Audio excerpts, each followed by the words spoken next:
Guys మనమైతే తేనె పీకేదని పోతాం అన్నమాట. ఇప్పుడైతే మనము కొండ దగ్గరికి పోతాం అన్నమాట. అక్కడ పీకేసినారా చెప్పలా నేను బనాదరే ఉళ్ళు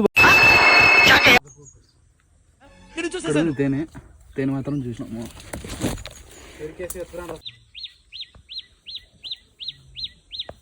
రాయో కళ్యాణ్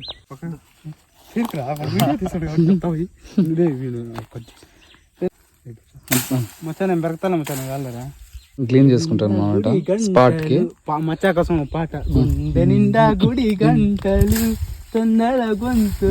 మనం మాత్రం తినేదానికి అడుగుగాయన ఇంకా అయిపోయి అన్నమాట.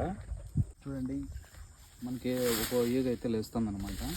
మనం కూడా కలుస్తాయని చూద్దాం, మళ్ళీ ప్రయత్నిస్తాం. అప్పుడే ఒకటి వచ్చి ఇక్కడ వాడుతుంది, భయం భయంగా ఉంటుంది. అవునా నిజమా? ప్రాంతాల్లో ఇట్లా ఉంటాం. ఇదే మాకు ఆధారము. మేమైతే చదివినలా కాబట్టి తేనెలు తీసి బతుకుతాము. ఈగలు చూడండి వెనకాల కూడా వాళ్తున్నాయి. కరసవు, ఖచ్చితంగా కరసవు. చూడండి మాకైతే కరసవు. మీ కెమెరామ్యాన్ కూడా మీ దగ్గర ఉన్నాడు కదా, కరిస్తే అడగండి. ఏం కరుస్తున్నాయి బాబు? కరవలేదండి. చూడండి ఈగలకు చెప్పినాం. చూడండి ఈగలు కూడా ఉన్నాయి. చూడండి తిరుగుతున్నాయి. అబ్బాయి చూడండి బామార్తిని చూపించు ఫ్రెండ్స్. అబ్బాయి చూపిస్తా, మీకు దండం పెడతారు. మచ్చని చూపించు. డబ్బాలు కూడా కనిపిస్తాయి ఫ్రెండ్స్ మీకు అయితే దగ్గర ఉన్నటివి, అవి వేసుకోండి. అది కూడా చూద్దాము. చూడండి డబ్బా వేసుకున్నాం కరుస్తాయని. మాకు ఇంకేం పనులు ఉండవండి. సో గిరిజన ప్రాంతాల్లో మొత్తం ఇదే ఉంటాయి.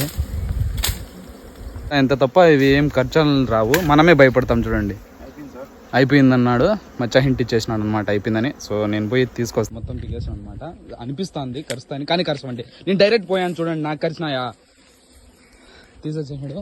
దాంతో ఉందో లేదో మనం మీకు ఇంటికి వాళ్తాయి అంతే. మచ్చాకు కూడా ఇంటికి మీద వాలింది. మచ్చా అంత నిజమా కాదా? వద్దండి, సౌండ్ వినండి ఫస్ట్. అవుట్ ఒక్క సౌండ్ విన్నారంటే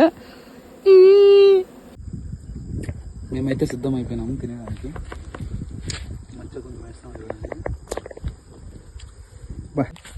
కొంచెం ముదిరితే బాగుంటది.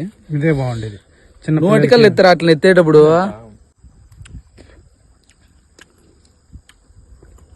బాగుంటుంది. ఎలా ఉందో న్యాచురల్ గా అనిపిస్తుంది కదా. బాగుంది. మీరు కూడా లైక్ చేసి షేర్ చేయండి.